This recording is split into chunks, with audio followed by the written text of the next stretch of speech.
बाढ़ प्रभावित शहरों के हाल और वहीं बात करेंगे राज्यसभा में तार तार होती मर्यादाओं की, पक्ष और विपक्ष के हंगामे की। फिर बात करेंगे बीजेपी के किसान सम्मान सम्मेलन की। तो चलिए शुरू करते हैं स्पेशल रिपोर्ट।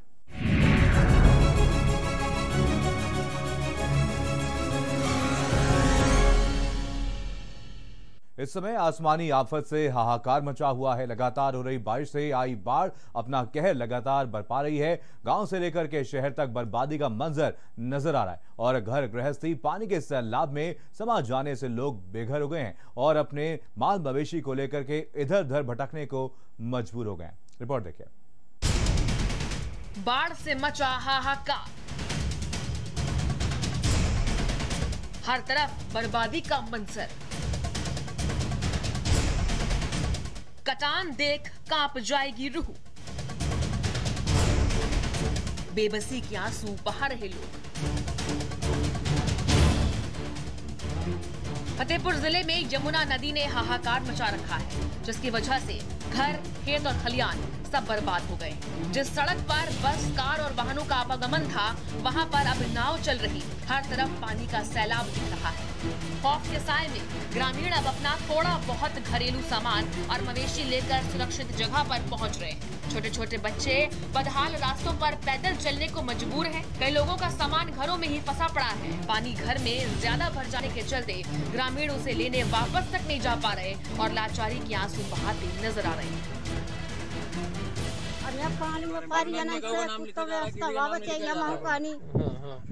तो जो नाम लिखा जा रहा तो क्या आप लोग की सुनवाई नहीं हो रही क्या? हाँ, सुनवाई नहीं लिखते हैं नहीं तो आगे बोला तो चले जाते भाग। भर गई ये काल से, तो खाने पीने का कुछ है नहीं, तो निकल रहे हैं घर से बाहर। ये चिल्ला ये जमुना नदी से आ रहा है। ये ललौली गांव है और यहाँ हमारे घर सब डूबे हुए हैं। कॉलेज में अभी हमने एक बार राहत कैंप संचालित किया है। जिनको इस तरह की दिक्कत है कि विस्थापित किया जाना है, उन्हें हम उस गांव से उनके घर से उठा करके सुरक्षित राहत कैंप में ला रहे हैं। नहीं है जो सड़क 2-3 हैं वो सड़क बाधित हुए हैं, तो वैकल्पिक मार्ग अभी उपलब्ध है।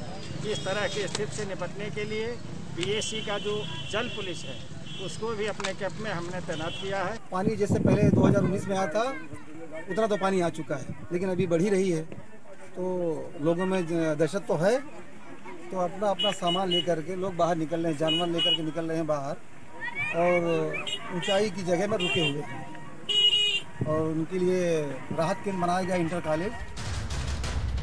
वहीं कानपुर देहात में सैकड़ों से ज्यादा गांवों को यमुना नदी के पानी ने अपनी चपेट में ले लिया है। बाढ़ के पानी से कुछ गांव टापू में बदल गए हैं तो कुछ गांव के घर पानी में डूब गए। मुख्य मार्गों से इनका संपर्क टूट गया। अब इन हजारों लोगों के सामने अपने परिवार और जानवरों को भूखमरी से बचाने का संकट मंडरा रहा है। तो वहीं जिला प्रशासन द्वारा मिल रही मदद नाकाफी भी साबित हो रही है, जिसके कारण अब समाज सेवी संगठन और राजनीतिक दलों के लोग इनकी सहायता के लिए आगे आ रहे हैं। लोग बहुत बुरी तरह परेशान हैं और ये समस्या एक प्राकृतिक आपदा है और ये मान चलिए कि बहुत तबाही है। लोग घर छोड़ करके रोडों में, जंगलों में निवास करने को मजबूर हैं। पानी भरा हुआ है। गांव के लोग कैसे निकल पा रहे हैं? अरे बहुत बुरी स्थिति है। कोई साधन नहीं है, कोई नाव नहीं है। ये तो आज दिखाई दे रही हैं जी। और कोई सरकारी नाव कोई नहीं है। शासन प्रशासन से कोई मदद नहीं? कोई मदद नहीं है। आज तक कोई नहीं आ रहा है। तो आप लोगों का खाना पीना कैसे चल पा रहा है? अब यही लोग बीर सिंह आते हैं, यही सब लोग मिलजुल करके सब खिलाते हैं। 100 परिवारों के लिए हमने ड्राई राशन, जिसमें आटा है, चावल है, आलू है, नमक है, उसके पैकेट बनाकर लाए हैं। और हमारा प्रयास है कि गांव में जो सबसे गरीब है, गांव में जो इस बाढ़ की विभीषिका को झेल रहा है, इस त्रासदी से परेशान है, उसको पहले प्राथमिकता के आधार पर हम ये उपलब्ध कराने का काम करेंगे। जिन पे हमारे लेखपाल और अमीन सभी की ड्यूटी लगाई जा चुकी है। हम लोग दिन रात क्षेत्र में रह करके लोगों का सहयोग लेके शासन की तरफ से भी जो भी किट प्राप्त हुआ है उसका हम लोगों ने बाकायदा लिस्ट बनाया है, सूची बनाई है और जो भी पीड़ित व्यक्ति हैं इसमें बाढ़ में, उनके यहाँ हमारे ये सब सारे सामान पहुँचाए जा रहे हैं। गोंडा में घाघरा और सरयू नदी का जलस्तर बढ़ने से बाढ़ से तबाही का आलम है। तरबगंज की माझा बेल्ट में हजारों हेक्टेयर फसल नदी में समा चुकी है। 2 दर्जन लोगों के घर नदी में बह गए हैं। नदी से कटान का मंजर ऐसा है कि देखकर हर कोई सहम जाए। भयभीत लोग घर छोड़कर पलायन कर रहे हैं। गोंडा में घाघरा और सरयू नदी अपने पूरे सवाब पर हैं। आप देख सकते होंगे मेरे बाएं हाथ पर कि ये जो घाघरा नदी है किस तरह से कटान कर रही है। हम इस समय मौजूद हैं लकड़हन पुरवा गांव में। उमरी बेगमगंज का ये एक छोटा सा पुरवा पड़ता है लकड़हन पुरवा, और इस गांव में इतनी तेजी से कटान लगी हुई है कि यहाँ पे एक के बाद एक अब तक करीब 20 से ऊपर लोगों के घर जो हैं वो नदी में कट करके समाहित हो चुके हैं। आप देख सकते हो कि बाएं हाथ पे 200 मीटर की दूरी पर यहीं पर एक एली माझा प्राथमिक स्कूल था जो भी पूरी तरीके से नदी में समाहित हो चुका है। अब वहाँ पे उस स्कूल का एक कहीं भी कोई वजूद नहीं बचा है। बात करें सिद्धार्थनगर जिले की तो यहाँ नदियों का जलस्तर बढ़ने के बाद भी बाढ़ तो नहीं आई, लेकिन अब नदियों के घट रहे जलस्तर के कटान ने तबाही मचाना शुरू कर दिया। कटान से कई गांव के घर नदी में विलीन हो चुके हैं तो कई घरों पर खतरा अभी भी मंडरा रहा है। ग्रामीण भयभीत हैं और प्रशासन की ओर मदद की उम्मीद भी टकटकी लगाए हैं, लेकिन अभी तक उनकी सुध लेने कोई भी अधिकारी मौके पर नहीं आया। ग्रामीणों का कहना है कि अगर जल्द ही कोई उचित प्रबंध नहीं किया गया तो आधा गांव नदी में सम्माहित हो जाएगा। कटान से हम लोग का जो रहने वाला मकान है ये सब अब करने के कगार पर आ गया है बिल्कुल, और खेत और बगीचा तो सब कट गए हैं। यहाँ के नागरिक बिल्कुल परेशान है। इनकी जो रहने की व्यवस्था अब नहीं बन पा रही है। कुछ 5-6 घर गिर चुका है और का थोड़ा था किया तरह 12 मंदिर तकिया भी गिर चुका है।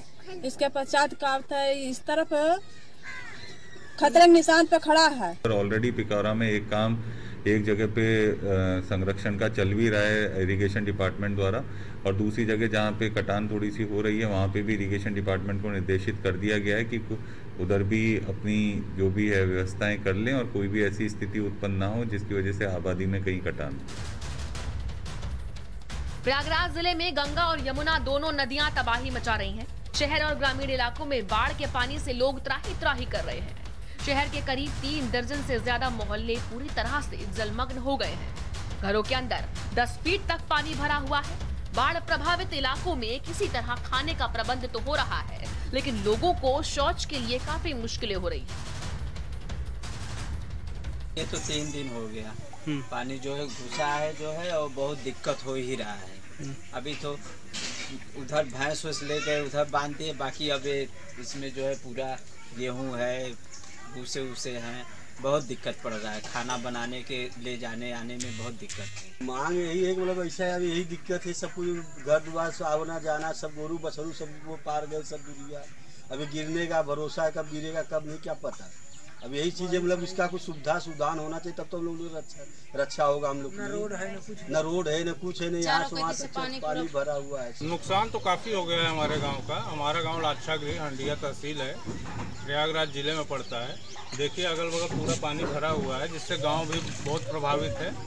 दूसरा, खेती का लगभग 150-200 बीघे हमारे गांव की खेती जो है, हम लोग सारे किसान ही हैं यहाँ पे।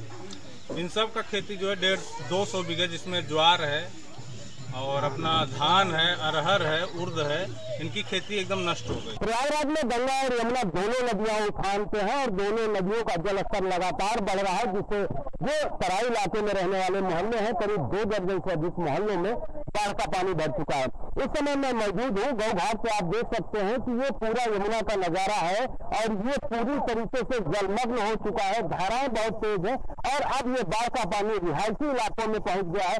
1 फ्लोर तक घर पूरी तरीके से जलमग्न हो गया है। बाढ़ से यूपी के लगभग 30 जिले पूरी तरह प्रभावित हैं। हालात ये है कि लोग पलायन करने को मजबूर हो गए। ऐसे में लोगों को सिर्फ प्रशासन से ही मदद की उम्मीद है। रिपोर्ट, भारत समाचार। वाराणसी में गंगा का जलस्तर हर घंटे लगातार बढ़ता जा रहा है। स्थिति बेकाबू होती जा रही है और काशी के निचले इलाके बाढ़ से बुरी तरह से प्रभावित हो चुके हैं, जिसके बाद अपनी जान बचाने के लिए लोगों का पलायन भी शुरू हो गया है।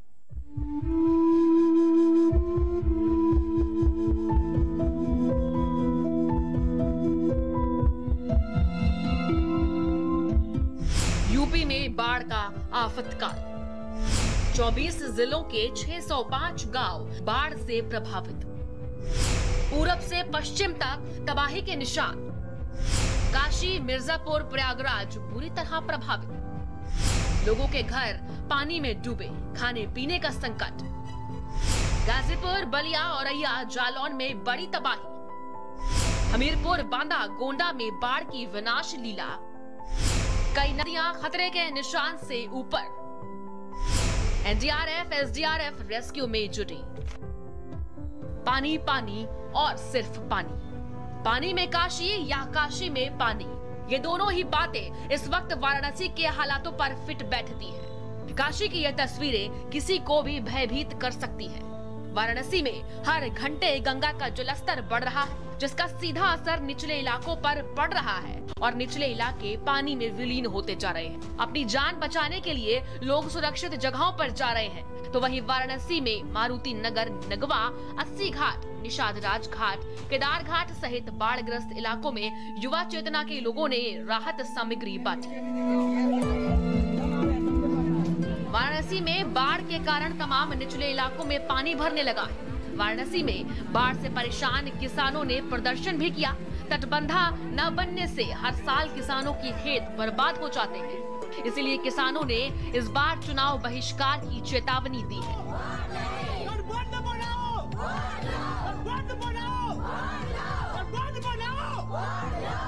काशी समेत पूर्वांचल के चंदौली, मिर्जापुर, भदोही, बलिया, गाजीपुर में गंगा की बाढ़ का कहर जारी है। गंगा खतरे के निशान के ऊपर बह रही है और बाढ़ का पानी शहरी इलाकों के साथ रिहायशी इलाकों में पानी भरने लगा है। हालांकि राहत बचाव कार्य लगातार जारी है। रिपोर्ट, भारत समाचार। संसद के मॉनसून सत्र के आखिरी दिन राज्यसभा में हुए हंगामे को लेकर के सरकार और विपक्ष के बीच जंग जारी है। क्या है पूरा मामला, देखिए इस रिपोर्ट में। राज्यसभा में भारी बवाल।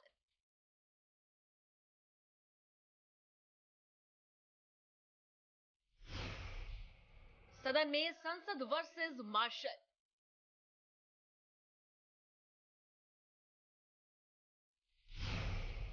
सांसदों और मार्शलों के बीच जंग।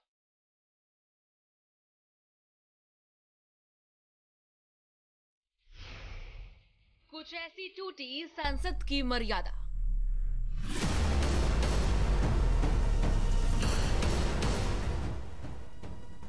वैसे तो बुधवार को ही मॉनसून सत्र खत्म हो गया था, लेकिन मॉनसून सत्र के आखिरी दिन राज्यसभा में जो कुछ भी हुआ उसको लेकर सरकार और विपक्ष में जंग छिड़ गई है।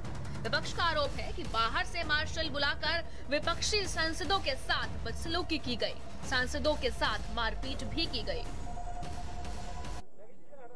पहली बार राज्यसभा में सांसदों की पिटाई की गई है। बाहर से लोगों को बुलाकर नीली वर्दी में डालकर सांसदों को धक्का मुक्की मारपीट की गई। और आप ये सवाल पूछ रहे हो कि स्पीकर को दुख हो रहा है,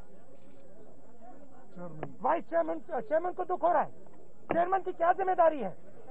चेयरमैन की जिम्मेदारी हाउस को चलाने की है। चेयरमैन ने हाउस को पिछले दिनों में क्यों नहीं चलाया? स्पीकर ने क्यों नहीं चलाया? जो विपक्ष के दिल में बात है वो हम क्यों नहीं रख सकते हैं?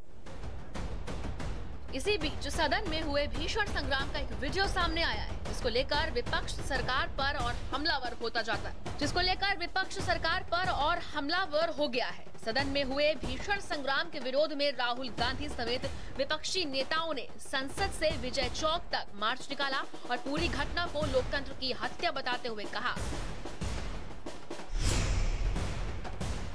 कांग्रेस ने कहा कि सदन में पहली बार सांसदों की पिटाई हुई। सपा ने कहा महिला सांसदों से धक्का मुक्की हुई। राकापा ने कहा ऐसी शर्मनाक घटना कभी नहीं देखी। राजद ने कहा इंश्योरेंस बिल मार्शल लॉ ने पास किया।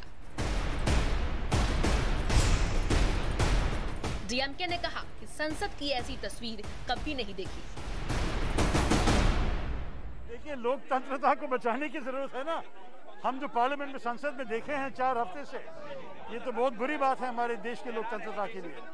हमारे देश को आगे बढ़ाने के लिए सरकार तो विपक्ष के साथ बात करनी चाहिए और जो भी लॉज होते हैं पास होते हैं ये तो एक साथ मिले जुले बातचीत करके करना चाहिए। राज्यसभा के अंदर पुलिस और मार्शल के बीच में आके पूरी संसद की कार्रवाई को चलाया गया। हमारी महिला सांसदों के साथ धक्का मुक्की बदतमीजी की गई है और उसके बाद भी तमाम बिलों को डेन में पास किया गया। तो लोकतांत्रिक परंपराओं की हत्या करके मोदी सरकार के जो ये कार्रवाई की है उसी के विरोध में संपूर्ण विपक्ष आज ये मार्च कर रहा है। के अंदर राज्यसभा के अंदर मार्शल लगा करके महिलाओं के साथ बदसलूकी, महिला सांसदों के साथ बदसलूकी की जा रही है, माननीय सांसदों के साथ बदसलूकी की जा रही है। पूरी तरह से इमरजेंसी लगा के पुलिस लगा करके जब मोदी डरता है तो पुलिस का आगे करता है, मार्शल को आगे करता है, ये सारे नारे लगते हैं। और ये मोदी सरकार पूरी तरह हिटलरशाही की सरकार है। हम लोग चाहते हैं कि जो है डिस्कशन हो पे, लेकिन ये सरकार डिस्कशन नहीं चाहती। राहुल गांधी सहित 15 विपक्षी नेताओं ने इसे लोकतंत्र की हत्या बताया तो केंद्र सरकार इस मुद्दे पर डिफेंसिव हो गई। पलटवार करते हुए सरकार के 8 मंत्रियों ने विपक्ष पर 8 सवाल खड़े किए। विपक्ष सत्र बर्बाद करने के लिए आया था। विपक्ष पेगासस पर चर्चा के लिए अड़ा था। सरकार ने खर्चा करने की कोशिश की। सस्पेंड सांसद शीशा तोड़कर आना चाहते थे।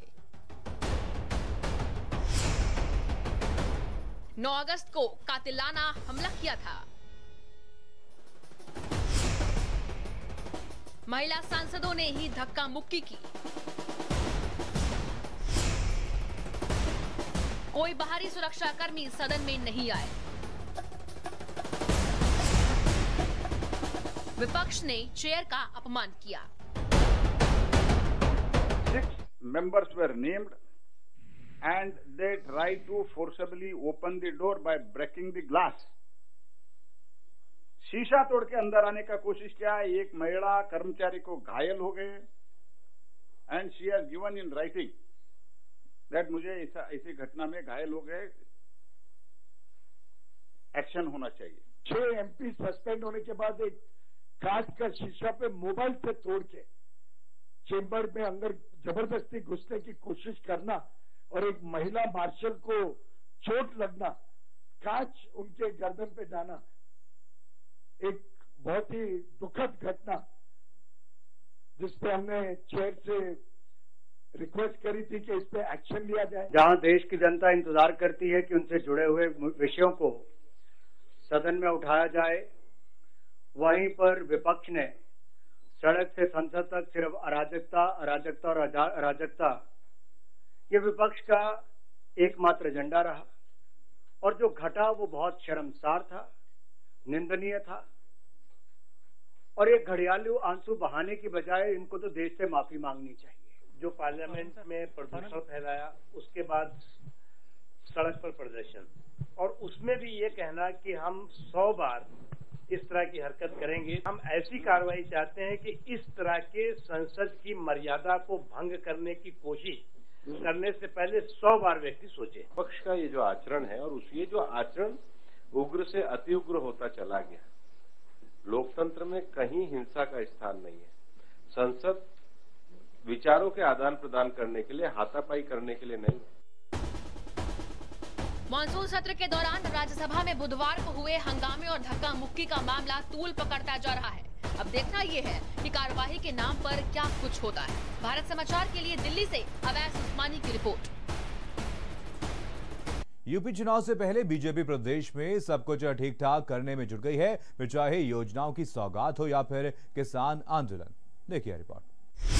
चुनाव से पहले बीजेपी की चाल, खाट चबूतरों पर छोटी छोटी चौपा,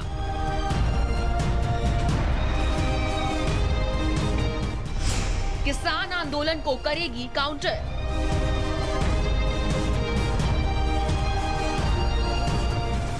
विपक्ष बता रहा बहकावे का फैक्टर। ये ड्रामाबाजी बंद कीजिए। किसानों को समाप्त करने की आपकी साजिश है। लंबे समय से चल रहे किसान आंदोलन को भले ही केंद्र सरकार लगातार अनदेखा कर रही है, यूपी में होने वाले विधानसभा चुनाव को लेकर उसके राजनीतिक प्रभाव का आकलन भी शुरू कर दिया है। यही कारण है कि बीजेपी के केंद्रीय नेतृत्व ने पहले तो चुनाव पर आंदोलन के प्रभाव को जानने के लिए पार्टी के किसान नेताओं से मशवरा किया। सुबह के लिए उड़ चला गैरों की ज़मीं पर, खुशबू अपने पन की